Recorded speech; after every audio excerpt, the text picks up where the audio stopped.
स्वागत है आप सबको सिविल साइट नॉलेज में।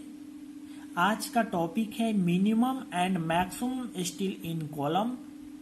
अकॉर्डिंग टू कोड कितना परसेंट स्टील होना चाहिए मिनिमम एंड मैक्सिमम स्टील कितना परसेंट होना चाहिए according to code. IS code 456/2000 के अकॉर्डिंग। साथ साथ में ये भी बताऊंगा कि minimum size and maximum size कितना क्या होना चाहिए कॉलम का, कितना mm का स्टील प्रोवाइड करें, और ड्राइंग आपके पास अगर है तो ड्राइंग में कैसे कैलकुलेट करते हैं कि कितना परसेंट स्टील यूज किया गया है। वीडियो लास्ट तक देखिए, मैं आपको बताने जा रहा हूं एक ही वीडियो में पूरा नॉलेज कॉलम के बारे में। ओके, देखिए कोड के अकॉर्डिंग मिनिमम स्टील 0.8% से कम नहीं होना चाहिए, यानी कि 0.8% से आपको ज्यादा ही प्रोवाइड करना है कॉलम में स्टील, और मैक्सिमम यानी इससे कम होना चाहिए 6 से ज्यादा नहीं हो 6% से। अब देखिए आपके माइंड में ये सवाल हो रहा है कि ये परसेंट किसके अकॉर्डिंग लेंगे, तो ये कॉलम जो साइज है इसके क्रॉस सेक्शनल एरिया के अकॉर्डिंग इस स्टील का परसेंटेज मिनिमम 0.8 से कम नहीं होना चाहिए और 6% से ज्यादा नहीं होना चाहिए। मान लिया जाए कॉलम का साइज है, कॉलम का साइज 230, कोड बोलता है कि मिनिमम कॉलम का साइज 230 mm और 230 mm से कॉलम का साइज इससे कम नहीं होना चाहिए। तो minimum size of A column, minimum size of column कितना होना चाहिए 230 × 230, ये साइज है आपका कॉलम का मिनिमम साइज। और कोड प्रोविजन ये बोलता है कि जो स्टील यूज करेंगे तो 4 नंबर ऑफ ए बार होना ही चाहिए। 4 नंबर, कॉलम में 4 नंबर ऑफ बार होना चाहिए, ये चारों कॉर्नर पे। और ये जो स्टील है जो प्रोवाइड करेंगे ये 12 mm होना चाहिए, इससे कम नहीं होना चाहिए। ये कोड ने आपको बता दिया है कि मिनिमम स्टील 0.8% से कम नहीं होना चाहिए और 12 mm डाया बार से कम नहीं होना चाहिए स्टील। और एक और बोल दिया साइज 230 × 230 से कम नहीं होना चाहिए, ये मिनिमम है। ठीक है, अकॉर्डिंग टू कोड के अनुसार अगर आप घर बनाना चाहते हैं तो कम से कम ये इतना कैटेगरिया अकॉर्डिंग टू कोड के अकॉर्डिंग आपको मान के चलना होगा, ये प्रोवाइड करना होगा स्टील। ओके, अब देखिए निकालते कैसे हैं, कैलकुलेट कैसे करते हैं। चलिए कोड के अकॉर्डिंग ही समझते हैं कि इन्होंने बोला क्रॉस सेक्शनल एरिया पे, तो कॉलम का एरिया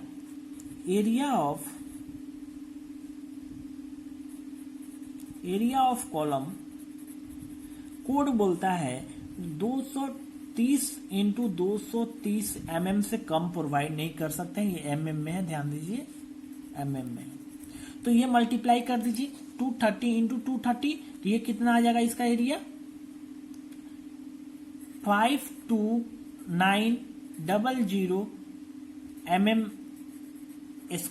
ये आपका एरिया आ गया, ये आपका एरिया आ गया। ध्यान दें, क्या ये आपका एरिया आ गया।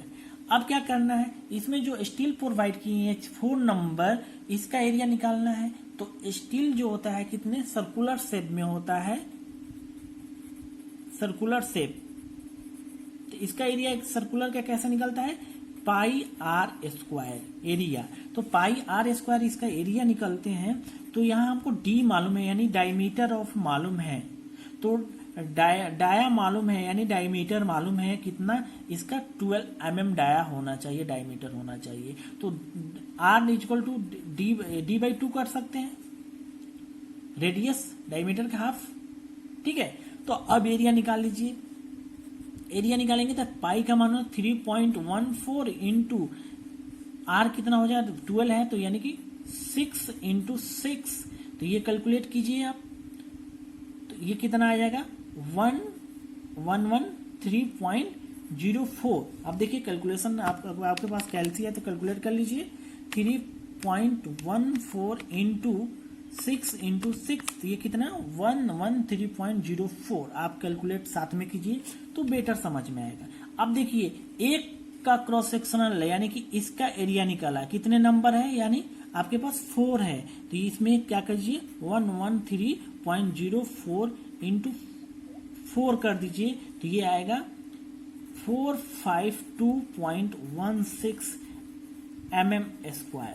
अब कोड बोलता है कि 0.8% से कम नहीं होना चाहिए, तो दोनों का तो एरिया अपन निकाल लिए, इसका भी एरिया निकाल लिए और ये कॉलम का साइज का भी एरिया निकाले। अब परसेंटेज निकाल लीजिए, तो परसेंटेज किसके अकॉर्डिंग, इसके एरिया के अकॉर्डिंग, तो आप इसका परसेंटेज निकाल लीजिए। परसेंटेज इक्वल टू क्या हो जाएगा कि देखिए किसका, ये 452.16 डिवाइडेड बाई कर दीजिए, टोटल एरिया कितना है 52900 इंटू 100, ठीक है, तो ये 0 काट दीजिए। अब देखिए इसका डिवाइड कर दीजिए कितना आएगा, तो ये 452.16 डिवाइडेड बाई कितना 529। अब देखिए ये आ गया 0.85, देखिए कोड भी देखिए 0.854%, यानी कि ये कोड में भी एरिया जो मिनिमम जो बताया उसी के अकॉर्डिंग ये डिजाइन किया हुआ है। कभी हमने मिनिमम साइज कोड बताया कि इससे साइज कम नहीं रख सकते हैं और 12 mm से कम डाया बार प्रोवाइड नहीं कर सकते हैं, तो इसका हमने परसेंटेज निकाला तो ये आ गया 0.85। कोड भी बोला है कि 0.8 से कम स्टील प्रोवाइड नहीं कर सकते हैं, तो देखिए ये दोनों हमने चेक भी कर लिया है। तो इसी तरह आप ड्राइंग से भी चेक कर सकते हैं कि क्या कितना परसेंट यूज किया गया है। चलिए मैं आपको ड्राइंग के अकॉर्डिंग मैं चेक करके बता देता हूं, और मैं हमेशा सिविल से रिलेटेड वीडियो अपलोड करता हूं, इसलिए आप सबको ये वीडियो अच्छा लगा हो तो सब्सक्राइब कर लें, शेयर कर लें, फ्रेंड के साथ शेयर जरूर कर लें कि अगर आप सीख रहे हैं तो कम से कम 2-4 लोग को और सिखाएं। चलिए ड्राइंग के अकॉर्डिंग मेरे पास एक ड्राइंग है, समझिए मैं जल्द ये बता दे रहा हूँ, आप सीख लीजिए। ये ड्राइंग है, इसका साइज ये 230 बाई में 450 साइज दिया हुआ है, और नंबर ऑफ बार देखिए 12 नंबर ऑफ बार दिया हुआ है ना यहाँ पे, तो 12 नंबर ऑफ बार दिया हुआ है, तो 4 कॉर्नर का जो बार है 16 mm का है। देखिए रेड कलर का जो दिख रहा है 60 mm का बार प्रोवाइड किया गया है, और ये जो बीच वाले हैं जो 8 ये 12 mm का। अब इसका एरिया निकाल लीजिए, तो पूरा क्रॉस सेक्शनल एरिया निकाल लीजिए, 230 इंटू 450 करेंगे तो ये आएगा 103,500 mm²। ध्यान दीजिए, ठीक है। अब एरिया ऑफ स्टील निकाल लीजिए, तो एरिया ऑफ स्टील 4 का निकाल लीजिए, 16 mm का है तो 4 नंबर है, तो πr², तो r नहीं हम d जानते हैं तो हाफ कर दिए, तो यानी कि d बाई 2 यानी कि 16/2, तो कितना 8 आ जाएगा, तो 3.14 इंटू 8 इंटू 8, 4 नंबर है 4, तो ये आएगा 803.84 mm²। ओके, अब देखिए 12 mm का निकाल दीजिए, 12 mm का वहीं सेम, इसका एरिया 904.32 mm²। दोनों को प्लस कर लीजिए, प्लस करेंगे तो ये आएगा 1708.06 mm²। अब आपको परसेंटेज निकाल दीजिए, तो परसेंटेज ये टोटल एरिया आया था, क्रॉस सेक्शनल एरिया आया है, तो cross sectional area 10 divided by ये, तो ये 1.65। तो इस ड्राइंग में यूज किया गया है 1.65% स्टील यूज किया गया है। ये G+2 का ड्राइंग है, ये बिल्डिंग का ड्राइंग G+2 का है। देखिए कोड प्रोविजन भी था 0.8 और 6% के बीच में होना चाहिए, तो ये इसके बीच में है। तो अगर आप सबको वीडियो अच्छा लगा तो लाइक कीजिए, शेयर कीजिए। मिलते हैं नेक्स्ट वीडियो में, फिर मैं आपको एक टॉपिक लेके आऊंगा। ओके।